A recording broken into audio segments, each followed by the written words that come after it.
नमस्कार, मी पूजा गायकवाड। आज 27 फेब्रुवारी सुप्रसिद्ध साहित्यिक वि.वा. शिरवाडकर अर्थात कुसुमाग्रज यांची जयंती। संपूर्ण महाराष्ट्रभर हा दिवस आपण मराठी भाषा दिन म्हणून साजरा करतो।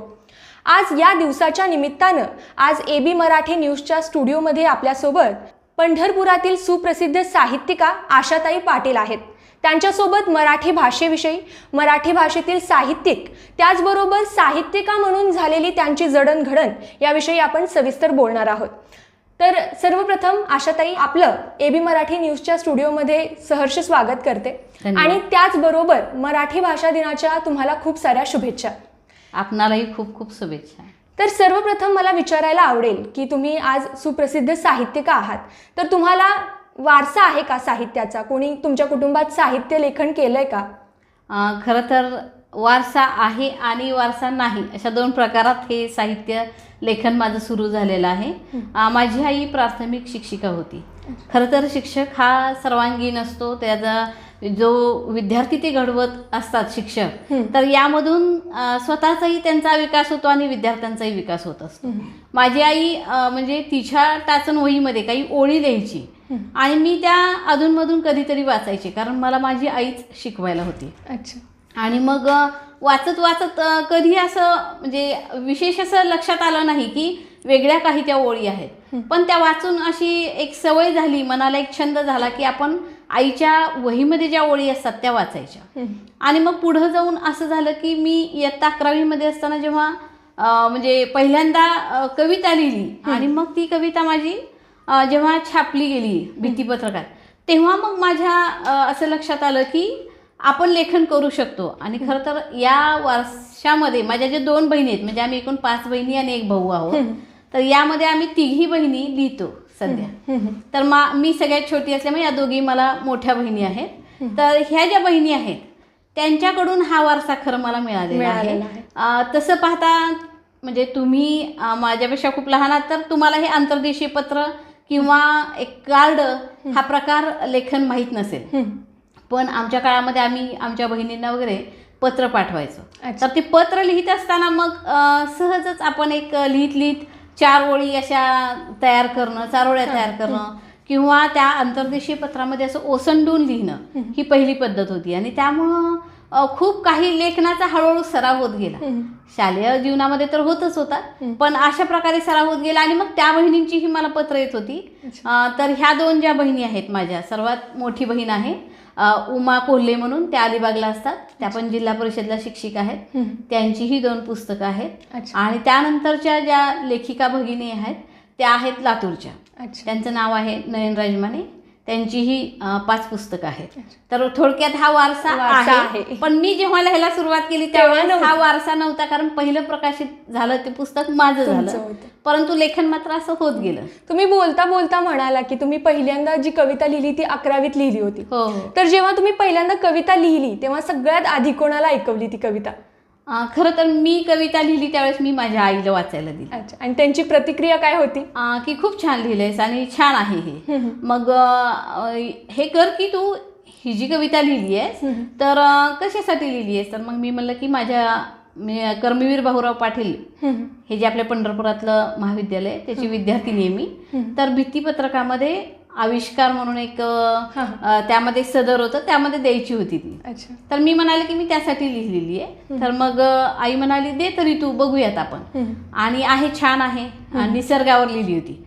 मग आईनी प्रोत्साहन दिल्यामुळं मी ती कविता सरांकडे नेऊन दिली आणि विशेष म्हणजे ती सिलेक्ट झाली आणि भित्तीपत्रकात लावली गेली। मला खूप आनंद झाला होता, कारण जेव्हा आपण नवीन नवीन लिहित असतो तर कुणीतरी प्रोत्साहन दिलं तर आणि खूपच महत्त्वाचं, कौतुकही खूप झालं असेल त्या कवितेचं। कौतुक तर झालंच झालं। म्हणजे कसं की 11वीत असताना लिहिली म्हणून जास्त, आणि आईने मला जास्त प्रोत्साहन दिलं होतं, त्यामुळे मलाही खूप आनंद झाला होता की आपण लिहू शकतोय। अच्छा। असं तर ताई, तुमचं बालपण कुठलं, म्हणजे तुम्ही कोणत्या गावात वाढला किंवा कोणत्या असं त्याचा काही परिणाम तुमच्या लेखनावरती झाला का? कदाचित हो म्हणावं लागेल। तुम्ही जर आता सध्याचं वातावरण बघताय शहरातलं, माझं बालपण हे सगळं खेडेगावात गेलेलं आहे। अच्छा। म्हणजे मी आपलं कुर्डू म्हणून जे गाव आहे कुर्डाडीच्या जवळ, त्या गावामध्ये माझी आई शिक्षिका असल्यामुळे पहिली ते चौथी मी जिल्हा परिषद कुरडू हम्म. मुलींच्या शाळेमध्ये शिकले.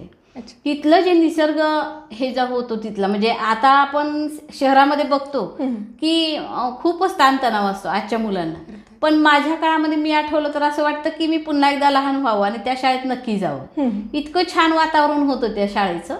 आणि त्या शाळेत मी पहिली ते चौथी वाढले. नंतर 5वी ते 7वी मी कुर्डवाडी इथं नूतन प्रशालेमध्ये शिकत होते. पुन्हा 8वी ते 10वी दहकवटेकर प्रशालेमध्ये शिकले. 11वी 12वी कर्मवीर भाऊराव पाटील विद्यालयात. म्हणजे माझी आई जिल्हा परिषदला असल्यामुळे खरं तर मला असं वाटतं की एक प्रकारचा फायदा झाला की बऱ्याच वेळेस असे बरेच जण म्हणतात की आमचं शिक्षण थोडं इथं झालं थोडं तिथं झालं, पण तुम्हाला परिस्थितीशी जुळवून घ्यायची जी क्षमता येते किंवा नवनवीन वातावरणात तुम्ही जो काही बदल होतो तो आणि स्वीकारणं. अनुभव खूप छान मिळतात. त्यामुळे खरं तर मला वाटतं त्या एक सुवर्ण संधीच होती माझ्यासाठी की गाव बदलत शिक्षण होणं ही सुद्धा. अर्थातच. तर त्यानंतर मला असं विचारायला आवडेल की जेव्हा तुम्ही लिखाणाला सुरुवात केली, तुमचं पहिलं पुस्तक लिहायचं असं कधी तुमच्या मनामध्ये आलं? खरं तर पुस्तक वगैरे लिहायचं असं काही डोक्यात नव्हतं, कारण 11वीला पहिली कविता लिहिली आणि त्यानंतर असं झालं की लिहित गेले. म्हणजे एखादा विषय सापडला की त्यावर लिहायचं. आणि कवी तर तुम्हाला माहिती आहे की कवींना एखादा विषय मिळाला की ते लगेच पटपट असं मनातलं जे काही सुप्त भावना असतात खरं तर कवी त्या उतरवत असतो. आणि हेच होत गेलं. मी कविता लिहित गेले आणि कविता लिहित गेल्यानंतर एकदा काय झालं की साने गुरुजी कथामाला सोलापूर, म्हणजे माझं वास्तव्य सोलापुरात 22 वर्ष नोकरीच्या निमित्ताने मी सोलापुरात होते. तर तिथं निर्मला मठपती म्हणून मॅडम आहेत, तर त्यांच्याशी माझी गाठ पडली अशीच साने गुरुजी कथामालेच्या निमित्ताने. आणि मग तिथं स्वलिखित कथेचं वाचन करायचं होतं. तर मग स्वलिखित कथेचं वाचन करायचं आणि मला जायचं आहे ही जिद्द पहिल्यापासून. माझा स्वभाव थोडासा की मला नवीन काहीतरी करायचं आहे. मी आहे त्यात कधीच समाधानी नसते. म्हणजे माझ्या घरच्यांचा आता सध्या घरामध्ये म्हणजे माझे पती जे आहेत, माझी मुलं जी आहेत, त्यांचं म्हणणं असतं की तू स्थिर नाही बसू शकत, तुला सारखं नवीन काहीतरी पाहिजे असतं आणि तू फक्त अशी म्हणतीस की आता हे झालं ना की मी थोडीशी निवांत, पण तसं तुला ते स्वभावात नाहीये. आणि तशाच पद्धतीने काय झालं की मग ते कथा मी लिहायची आहे, मला लिहायची ही माझी जिद्द. मग मी स्वतः कथा लिहिली आणि ती सादर केली. सादर केल्यानंतर त्या पण कथेचा पहिल्या कथेचा नंबर आला. अरे वा. तर मग खूपच छान वाटलं की अरे वा, म्हणजे आपण लिहितोय ते काहीतरी आहे त्यात व्यवस्थितपणा. तर मग त्यानंतर मी त्या मठपती मॅडम जे आहेत त्यांना भेटत राहिले आणि मग त्या म्हणाल्या तुम्ही काय काय लिहिता? तर मग कविता पण लिहिते, कथा पण लिहिते. मग त्यांनी कविता मागितल्या, दिल्यानंतर ते म्हणाले की तुम्ही पुस्तक का नाही काढलं आतापर्यंत? तर मग माझ्या संकल्पनेत असं होतं की पुस्तक काढायचं म्हणजे मी खूप लहान आहे, म्हणजे त्यावेळी 2008ला मी पुस्तक काढलं. तर मी 9वीत आहे, तर मी कशाला पुस्तक काढू? म्हणजे माझी तेवढी काय अजून नाही आहे माझ्यामध्ये क्षमता किंवा माझ्या कविता तेवढ्या नाही आहेत असं मला वाटत असल्यामुळे मी नाही म्हणाले. मग मॅडमचं म्हणाले की नाही, आपण बघूयात, तपासूयात आणि तुमचं पुस्तक काढूयात. आणि त्यानंतर मी 2009ला पहिलं पुस्तक काढलं. अरे छान. तब्बल 13 पुस्तकं तुमची आहेत, प्रकाशित झालेली आहेत. त्यापैकी अनेक पुस्तकांना पुरस्कार सुद्धा आहेत. तर पहिलं पुरस्कार तुम्हाला कोणत्या पुस्तकावरती मिळालं आणि तुम्हाला कसं वाटलं जेव्हा तुम्हाला पुरस्कार मिळाला? खरं तर पुरस्कार म्हणजे साहित्यिकासाठी खूप मोठं असं एक पारितोषिक. म्हणजे कुणीतरी आपल्या साहित्याला म्हणजे अगदी आदर देतंय, कौतुक करतंय, पाठीवर शाबासकीची थाप मिळते, खूप महत्त्वाचं असतं. माझं पहिलं पुस्तक जे होतं आठवणींचा पाऊस, खरं तर हे माझ्या सासऱ्यांच्या वर्षश्राद्धाच्या निमित्ताने मी लिहिले, म्हणजे प्रकाशित केलं होतं. आणि त्यावेळेस या पुस्तकाबरोबरच एक माझ्या पुस्तकांची एक वेगळेपण असं आहे की दरवेळेस मी पुस्तकं काढताना आतापर्यंत 2 पुस्तकं सलग काढते. म्हणजे एकदमच 2 काढते, सलग म्हणण्यापेक्षा एकदम 2. म्हणजे आपण जसं म्हणतो की एकदम जुळे अपत्य होतात, तसे साहित्यिक अपत्यामध्ये माझा एक आतापर्यंतचा अनुभव आहे की मी 2 पुस्तकं काढते. मग त्यावेळेस असं झालं की आठवणींचा पाऊस हा माझा म्हणजे काव्यसंग्रह आणि त्यासोबतच म्हणजे आम्ही तिघी बहिणी लिहितो, मी तुम्हाला म्हणाले तसं.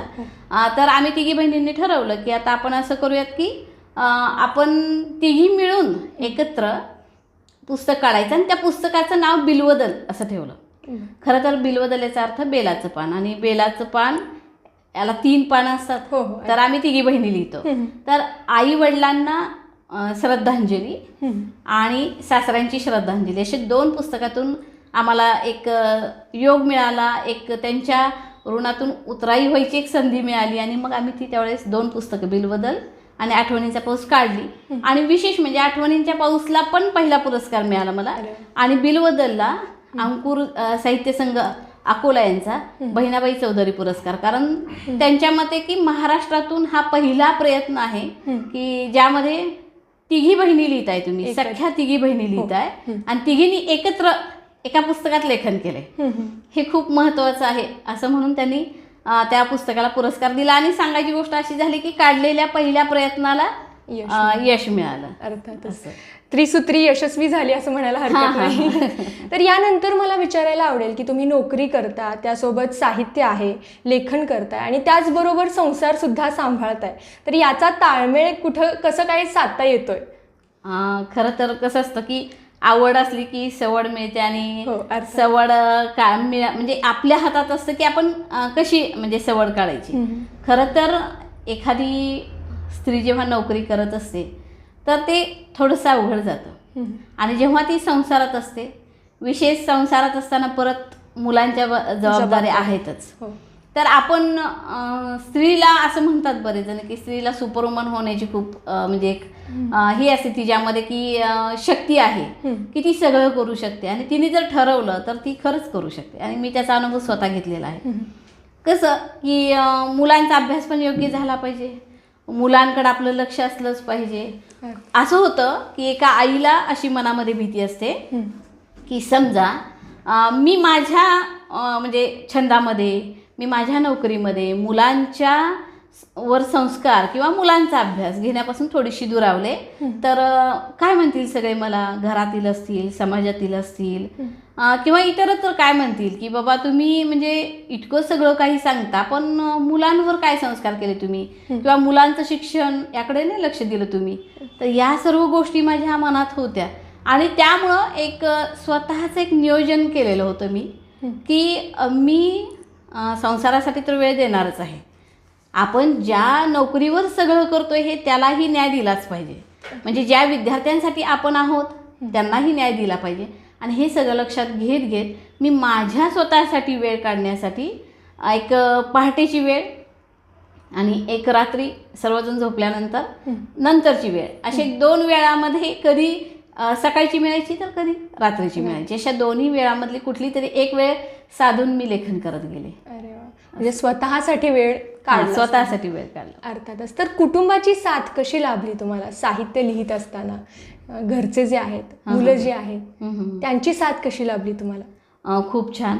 कारण पहिलं तर म्हणजे आमच्या घरामध्ये माझं जे म्हणजे लक्ष्मी दहिवडीचे पाटील म्हणजे मंगळवेढा तालुक्यामध्ये जी लक्ष्मी दहिवडी आहे तिथले पाटील, त्यांची मी सून आणि पंढरपूरच्या बादुलेंची लेक.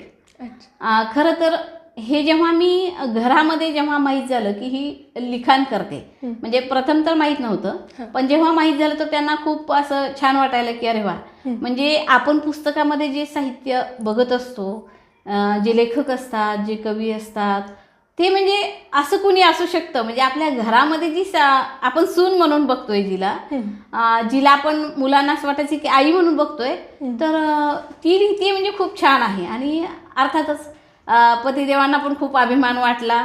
आणि असं झालं की माझ्या घरामध्ये माझ्या सासूबाई ज्या आहेत त्या फक्त 7वी झालेल्या जरी असल्या तरी पण त्यांना एवढी आवड आहे की जशी मी बाहेर साहित्यात जायला लागले, साहित्य काही संमेलन असेल किंवा काही कुठे स्पर्धा आहे म्हणून, तर मी काय करायला की माझ्या आवडीनुसार पुस्तकं घरात आणायची मला खूप सवय लागली. म्हणजे जसं स्त्रिया दागिने गोळा करतात तशी मला सवय झाली की ती पुस्तकं गोळा करायची. आणि मी ती पुस्तकं आणल्यानंतर कदाचित मला माझ्या धावपळीत पुस्तकं वाचून व्हायची पण नाही, पण माझ्या सासूबाई मात्र एक ना एक अगदी त्या ओळ वाचून काढायच्या. तर त्यामुळे त्यांना असं वाटायला की ही बाहेर म्हणजे कार्यक्रमाला जाते आणि पुस्तकं आणते म्हणजे खूप छान आहे, म्हणजे आपल्याला काहीतरी वाचायला मिळतंय. आणि खरंच त्यांनी म्हणजे मला असं पहिल्यांदा असं वाटायचं की ह्या वाचतात म्हणजे ह्यांचा वेळ घालवण्यासाठी वाचतात किंवा एवढं काही त्यांच्या लक्षात येत नसेल. मग जेव्हा माझ्या सासऱ्यांसाठी मी पुस्तक काढलं तर त्यामध्ये मी ओळी पहिल्या काही अशा त्यांच्यावर चारोळी रचली होती आणि मग सहज माझ्या पतिराजाने विचारलं की आई हे काय लिहिलेलं आहे. तर त्यावेळेस त्या म्हणाल्या हो मला माहिती आहे. म्हणजे आमच्या सासऱ्यांना आम्ही सगळे भाऊ म्हणायचो, तर भाऊंविषयी तिने 4 ओळी लिहिलेल्या आहेत. तर मग आम्हाला इतकं म्हणजे असं विशेष वाटलं की म्हणजे अरे आपण असं समजत होतो की ह्या वाचतायत ते काही एवढा अर्थपूर्ण म्हणजे लक्षात घेऊन नाहीये, पण खरंच त्यांना खूप आवड आहे. म्हणजे खरं जिथं ज्या घरामध्ये मी म्हणजे आता या काळामध्ये वातावरण खूप बदल आहे, घरामध्ये सासू सासरे सहकार्य करतात, पण माझ्या काळामध्ये सुद्धा ते खूप महत्त्वाचं होतं. आणि त्यामुळं घरात सासू, पती आणि मुलं या सगळ्यांचंच खूप मला सहकार्य मिळालं. माझ्या मुलांनाही प्रचंड वाचनाची आवड आहे. सध्याही ती अगदी इंग्रजी पुस्तक असतील, हिंदी असतील, मराठी असतील, वाचायचं हे वेळ त्यांच्यामध्ये पण खूप आहे. आणि ती आता सध्या मागून अगदी खास सांगतात की आई हे पुस्तक वाचा, हे पण छान आहे, ते तू वाच, ते पण छान आहे. म्हणजे मी लहानपणी त्यांना सांगत होते की हे वाच, आता ते मला सांगतात हे तू पण वाच, हे छान आहे. असं झालं. तर सहसा असं म्हटलं जातं की जे साहित्यिकांचं लेखन असतं ते समाजाचं कुठंतरी आरसा असतो. म्हणजे समाजात जे काही घडत आहे त्याचं कुठंतरी प्रतिबिंब आपल्याला लेखनाच्या माध्यमातून वाचता येतं. तर तुमचं यावरती काय मत आहे? हो, मी जसं म्हणाले की माझ्या वेळेमध्ये आणि तुमच्या वेळेमध्ये फरक आहे. तसंच आपण जर मागच्या आता लेखनाचा परिणाम म्हणजे लेखनावर समाजाचा परिणाम होतच असतो. आताचे मराठी चित्रपट, मागचे मराठी चित्रपट, त्याच्या मागचे मराठी चित्रपट याचा अभ्यास केला तरी आपल्या सहज लक्षात येतं की कौटुंबिक स्थिती दाखवत असताना, सामाजिक स्थिती दाखवत असताना जो काही फरक पडत गेलेला आहे तो खरं तर एखाद्या लेखकाची ती पटकथा लिहिलेली आहे. ती म्हणजे समाजामध्ये बदलत जाणारे जे प्रश्न असतात ते लेखकाच्या लेखणीमधून कागदावर उतरत असतात. कारण तो अनुभवत असतो तो की आता सध्या काय प्रश्न आहेत. आता हळूहळू मुलींसाठीचे म्हणजे भ्रूणहत्या ज्या होतात तर त्यांचं प्रमाण आता तसं बरंच कमी आले. आता या काळामध्ये मी थोडं स्पष्टच बोलते, या काळामध्ये मुलं आणि मुली आपल्या व्यवसायासाठी उशिरा लग्न करतात. तर त्यांच्या पुढं उभे राहणारे जे प्रश्न आहेत ते आता लेखणीतून सध्या उतरत आहेत. किंवा लग्न संस्था टिकती का नाही, पुढं जाऊन लग्न टिकणं म्हणजे आता आम्ही लग्नाचा 25वा वाढदिवस केला, 35वा केला, 40वा केला, कदाचित काही दिवसांनी हे पुस्तकामध्ये एक इतिहास म्हणून लिहिलं जाईल का अशी सुद्धा भीती वाटते की 25वा वाढदिवस पण करतात, इतके वर्षे राहतात एकत्र, असं काही वर्षांनी होईल का काय. म्हणजे समाजामध्ये जे बदल होत जात असतात ते लेखणीमधून उतरत जातात. हे याचं उदाहरण. अच्छा, तर सांगायला आवडेल की ताईंचा इयत्ता 7वीमध्ये एक पाठ सुद्धा आहे. तर त्याच्या रिलेटेडच मला एक प्रश्न तुम्हाला विचारायचा की जेव्हा विद्यार्थी तुमच्याकडे असे येतात का की आम्हाला हा पाठ खूप आवडला, किंवा काही कोणकोणत्या प्रतिक्रिया देतात विद्यार्थी तुम्हाला?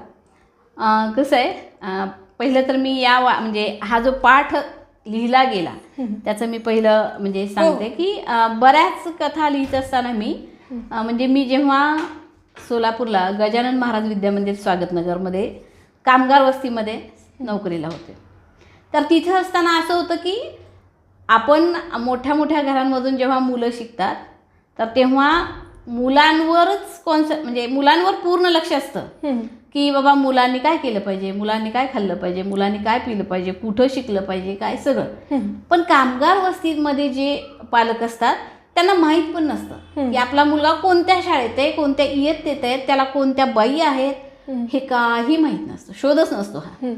पण अशा शाळेमध्ये सुद्धा मुलं खूप छान शिकतात. शेवटी त्यांच्यामध्ये जी उर्मी असते, जिद्द असते, ती त्यांना पुढं नेते. अशाच पद्धतीने मला कथाबीज सापडत जायचं नेहमी. आणि मग असंच बसल्या बसल्या माझ्या एकदम लक्षात आलं एक दिवशी की माझा मुलगा त्यावेळेस लहान होता, तर मग याला मला आवड लावायची आहे की वाचन याला आवडलं पाहिजे, तर काय करू. आणि मग माझ्या एकदम लक्षात आलं की याला वाचनाचं वेळ लावायचं आहे मला, तर मी काय करू शकते. आणि हा प्रयत्न मी काय केला ते या पाठामध्ये मी लिहिलेलं आहे. वाचनाची वेळ असं या पाठाचं नाव आहे. त्याच्यामध्ये सोनाली नावाचे एक पात्र घेतलेलं आहे आणि अमृतफळ नावाच्या कथासंग्रहातली ही कथा आहे. मग ही जेव्हा मी हा पाठ लिहिला, तो प्रसारित झाला, तर सांगायला आनंद होईल की हा पाठ हिंदी आणि इंग्रजी माध्यमाला सुलभ भारती हे जे मराठीचं पुस्तक असतं त्यांना, ते 7वीला त्यांना हा पाठ आहे. त्या मुलांना हा पाठ आवडलाच, म्हणजे बऱ्याच शाळांकडून मला पाहुणे म्हणून आमंत्रण आलं की मॅडम तुम्ही तुमचा पाठ शिकवा, तर तुम्हीच मुलांना हे करा, मार्गदर्शन करा. तर खूप शाळांमधून अगदी सोलापूरला असताना मी खूप शाळांमध्ये गेले, खूप शाळांमध्ये मार्गदर्शन केलं. पण सांगायला हा आनंद महत्त्वाचा आहे की तो पाठ मराठी शाळांमध्ये इकडं नाही आहे. आपल्याकडे बालभारती पुस्तक आहे, त्यांच्याकडे सुलभ भारती पुस्तक आहे. पण या मुलांना सुद्धा तो पाठ एवढा आवडतो की मी जेव्हा 5वी 6वी 7वी या वर्गांना शिकवायचे तेव्हा ती मुलं म्हणायची मॅडम तो पण पाठ घ्या, आम्हाला तो धडा खूप आवडतो, आम्हाला तो धडा शिकवा. म्हणजे जे आपल्याला नाही आहे ते पण कथा स्वरूपात ऐकायला खूप आवडायचं. त्याच्यामुळे असं वाटायचं की या पाठाने मला खूप काही दिलं. म्हणजे असं नाही की प्रत्येक लेखक प्रत्येक कवी हा फक्त प्रसिद्धी मिळावी म्हणून लिहित नसतो. तर माझ्या बाबतीत तर असं झालेलं आहे की मनातलं जे काही दुःख आहे, मनात जे काही त्रास असेल, मनात जे काही आनंद असेल ते उतरवण्याचं साधन म्हणजे माझं साहित्य होतं. आणि त्यामुळे मला या पाठाने खूप काही दिलं. यानंतर मला विचारायला आवडेल की साहित्यिका म्हणून समाजात वावरताना तुम्हाला कोणकोणते अनुभव आले? खरं तर आपल्याकडे म्हणजे समाजामध्ये जागृतता भरपूर आहे. आणि तसंच पंढरपूर शहरामध्ये म्हणजे माझं माहेर आहे, त्यामुळे मला जास्त अभिमान वाटतो. परंतु या शहरामध्ये पण साहित्यिक खूप आहे आणि साहित्यिकांकडे बघण्याचा जो दृष्टिकोन आहे तो पण खूप चांगला आहे. मी माझ्या आदर्श बाल व प्राथमिक मंदिर कवठेकर शाळेची जी आहे प्राथमिक विभाग त्यामध्ये मी नोकरीला आहे. तर इथं सुद्धा मला बऱ्याच पालकांकडून असं म्हणजे समजा माझं कुठं लिखाण वाचलं पेपरमध्ये किंवा कुठं तरी कविता वाचली तर लगेचच तुम्ही लिहिता, खूप छान लिहिता बरं का, आम्हाला खूपच आवडतं, अशी पालकांकडून प्रतिक्रिया मिळते, मुलांकडून सुद्धा मिळते, विद्यार्थ्यांकडून सुद्धा. खरं तर विद्यार्थी हे माझे लहान आहेत, म्हणजे 1ली ते 4थीचे जे विद्यार्थी आहेत ते लहान असतात, पण तरी पण त्यांना ते आवडतं की हां आपल्या बाई काहीतरी कथा लिहितात, खरं कविता लिहितात. पहिला तर म्हणजे समाजामध्ये जेव्हा आपण वावरत असतो तेव्हा गृहिणी ज्या असतील साधारण तर आपल्याला असा समज असतो की त्यांना म्हणजे जास्त या क्षेत्रातलं ज्ञान नसतं, पण त्यांचाही वेगळा असा काहीतरी निवड असते की हां हे लेखक छान लिहितात बरं का, ह्यांच्या कविता खूप छान असतात, यांच्या कथा खूप छान असतात, हे विनोदी लेखन खूप छान आहे. म्हणजे त्यांचं घरकाम होऊन जे काही वेळ त्यांना मिळत असेल त्यात त्या वाचनाला बरेच जण अलीकडं तरी खूप महत्त्व देतात. आणि जसे आपण म्हणतो की मोबाईलचे काही फायदे आहेत आणि काही तोटे आहेत, त्यातला हा एक फायदा आहे की लोक आलेल्या जे काही छोट्या लघुकथा, अलक नावाचा जो कथेचा प्रकार आहे तो किंवा वेगवेगळ्या कविता हे खूप वाचतात आणि त्यामुळं समाजामध्ये हळूहळू आता जागरूकता भरपूर आलेली आहे. पहिल्यापेक्षा खूप वातावरण बदललेलं आहे. त्यामुळे समाजामध्ये आपल्याकडे बघण्याचा दृष्टिकोन खूप सकारात्मक आहे, आदरार्थी आहे आणि तोच मला सुद्धा त्यांच्याकडून आदर मिळतो, त्यामुळे खूप छान वाटतं. तुम्ही इतकं साहित्य लिहिलं, कविता लिहिल्या, त्यामधली एखादी कोणती तरी आमच्या प्रेक्षकांना नक्कीच ऐकायला आवडेल, तर ती एखादी कोणती तरी कविता तुम्ही? हां जरूर.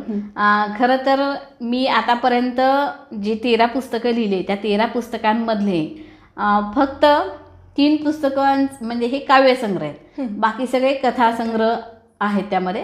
पण मला असं वाटतं की अल्पशब्दात खूप साऱ्या भावना आपण उतरवतो, मग ती म्हणजे एक माध्यम कविता असते.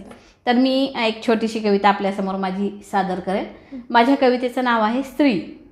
माता होऊनी सृष्टीदात्या निर्मिले, माता होऊनी सृष्टीदात्या निर्मिले, रणचंडी होऊनी जग जिंकले, रणचंडी होऊनी जग जिंकले, गर्भी माझ्या रत्नदीप जन्मले, गर्भी माझ्या रत्नदीप जन्मले, भूत भविष्य वर्तमान प्रकाशिले, भूत भविष्य वर्तमान प्रकाशिले, कितीतरी संकट आले गेले, कितीतरी संकट आले गेले, मात करणे धर्म मानले, हर एक क्षेत्र मी जिंकले, हर एक क्षेत्र मी जिंकले, गृहिणी होण्याचे दान मागितले, गृहिणी होण्याचे दान मागितले, मी होते सबला आधीही, मी होते सबला आधीही, मी न अबला कधीही, मी न अबला कधीही.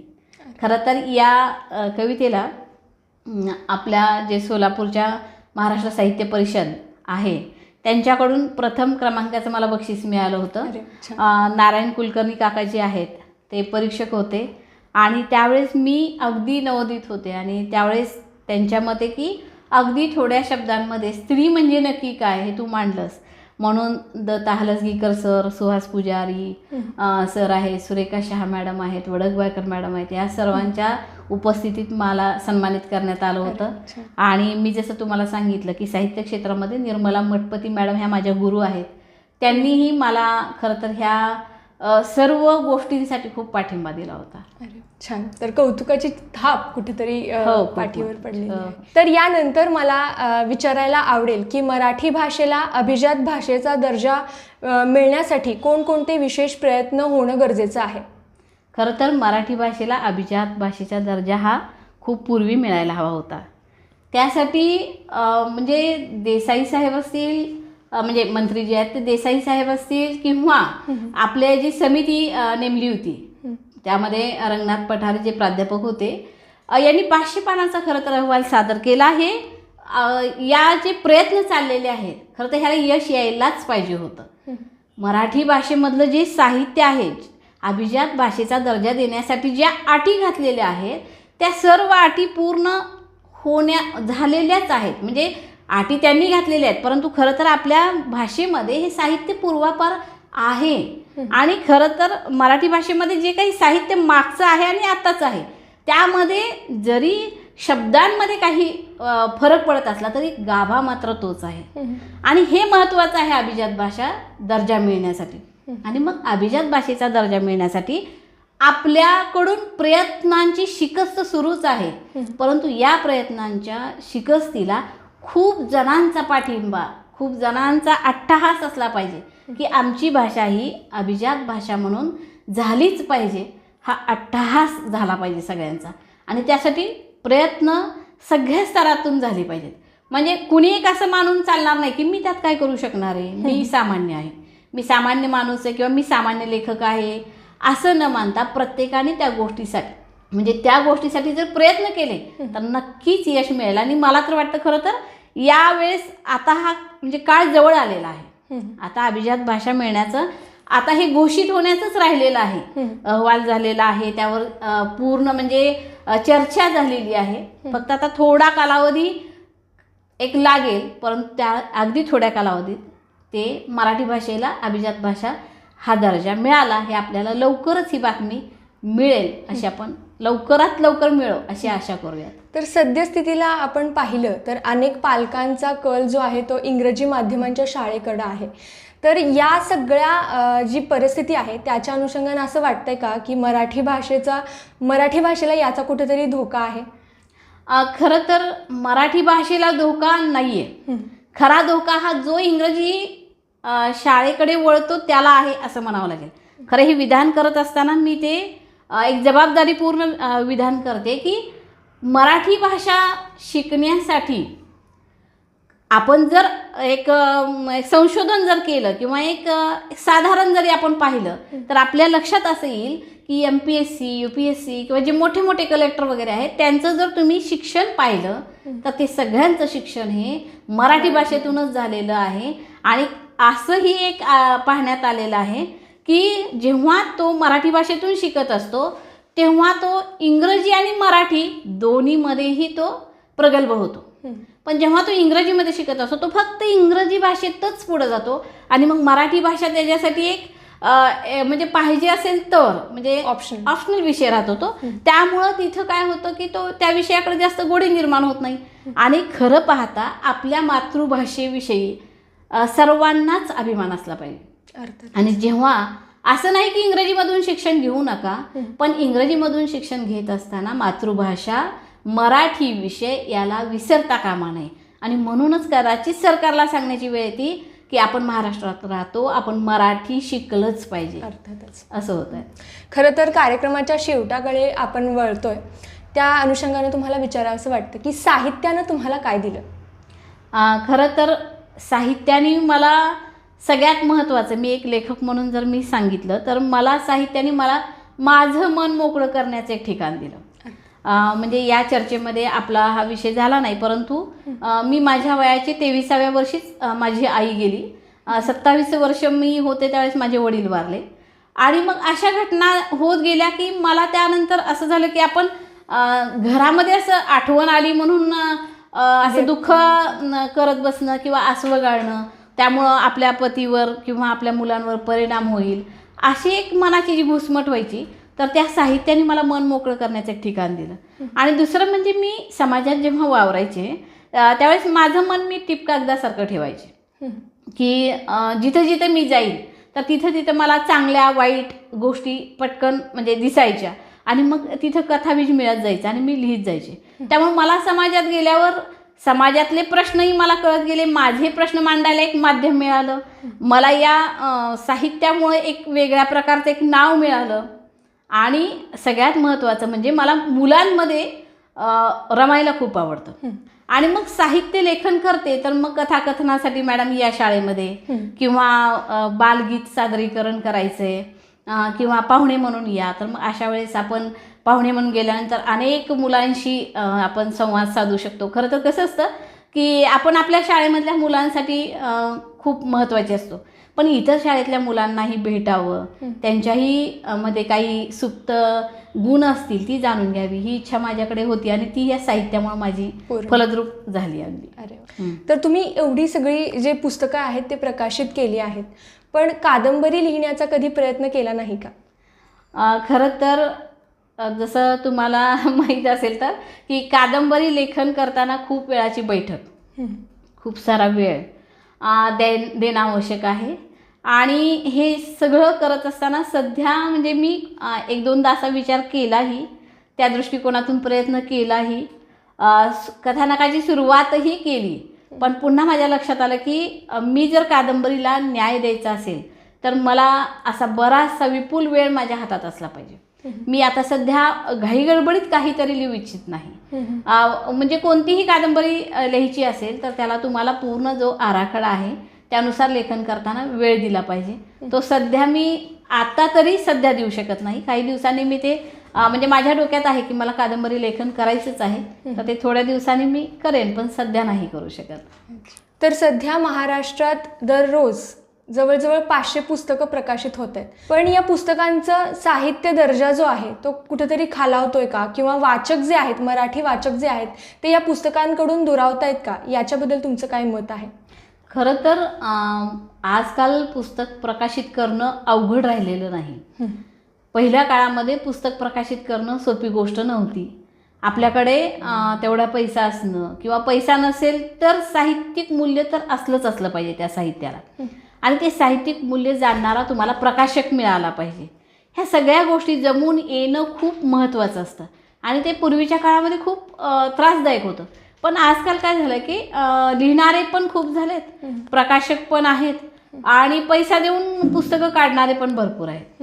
तर यामध्ये जे प्रकाशक आहेत त्यांनी पुस्तक काढलं की ते पुस्तक बाहेर येतं, त्यात काय प्रश्न नाही. परंतु या पुस्तकांमध्ये जे काही लिहिलं जातं आहे त्याची कुठंतरी चाचणी झाली पाहिजे की त्यामध्ये साहित्यमूल्य आहे का, ते वाचण्यासारखं आहे का, हे सगळं बघून ते पुस्तक छापलं गेलं पाहिजे. तर दररोज 500 पुस्तकं छापणं महत्त्वाचं नाही आहे, तर त्यातली खरंच वाचण्यासारखी किती आहेत किंवा त्यातून समाजाला काही मिळण्यासारखी किती आहेत, संदेश देणारे किती आहेत, हे सगळं पाहता ते त्यांचं प्रकाशन झालं पाहिजे. तर कुठेतरी चाचणी होणं गरजेचं आहे. चाचणी होणं खूप महत्त्वाचं असतं. कारण मी स्वतः 1-2 ठिकाणी जेव्हा पुस्तक दिलं तेव्हा त्या समिती असते त्यांची, आणि त्या समितीकडून ते पुस्तकाचं वाचन म्हणजे जे काही कथा आहेत त्याचं वाचन केलं जातं आणि ते ठरवलं जातं की ते पुस्तक काढायचं का नाही काढायचं. आणि या म्हणजे ह्या जी सगळी प्रोसिजर आहे, ही सगळा जो पद्धत आहे त्याला खूप वेळ लागतो. आणि आजकाल काय होतं की कुठल्या तरी समूहावर कुठल्या तरी दिवसासाठी स्पर्धा आहे आणि त्यासाठी मग कविता येतात किंवा कथा येतात आणि मग त्या सगळ्या परत एकत्र येतात आणि मग त्यांचं परत पुस्तक काढलं जातं. मग त्यामध्ये हे बघितलं जात नाही की ते किती म्हणजे दर्जाचं आहे, की खरंच हे पुस्तक रूपाने येण्यासारखं आहे का, हे असं काहीच बघितलं जात नाही. मग ते पटकन लगेचच पुस्तक रूपाने येतं.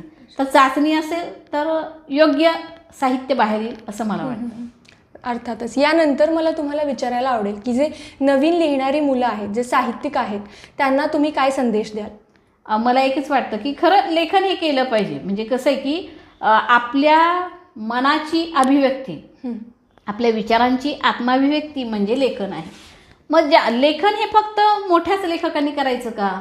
तसं नाही आहे. लेखन हे सगळ्यांनीच केलं पाहिजे. फक्त आपण लेखन केल्यानंतर त्याला एक त्याला साहित्य दर्जा आहे का, किंवा साहित्य दर्जा येण्यासाठी काय केलं पाहिजे. आणि सगळ्यात महत्त्वाचं म्हणजे आज वाचनाचं प्रमाण खूप कमी झालेलं आहे. वाचन हे केलंच पाहिजे. आपण जेव्हा खूप काही वाचतो ना, जसं आपण म्हणतो की विचारांचं मंथन होतं आणि मग त्याच्यावर ते लोणी येतं, ते म्हणजे लेखन असतं.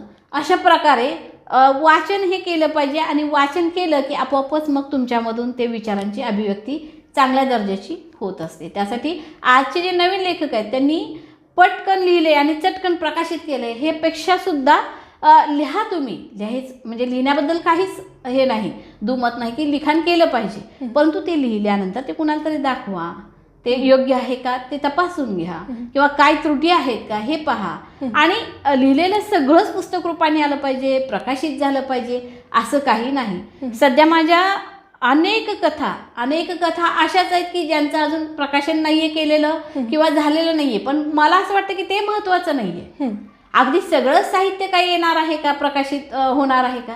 काही ठराविकच साहित्य जरी लेखकाचं बाहेर आलं वाचनासाठी तरी खूप झालं असं मी या मताची आहे की लगेचच प्रकाशित करण्याच्या म्हणजे ह्याच्यात पडू नये लगेचच असं. तर आज मराठी भाषा दिनानिमित्त आपण खूप सुंदर संवाद साधला आशाताई पाटील यांच्यासोबत. अर्थातच मॅडम, आपलं AB मराठी न्यूजच्या वतीनं मी धन्यवाद मानते की तुम्ही वेळात वेळ काढून आज ही मुलाखत आम्हाला दिली. धन्यवाद. धन्यवाद.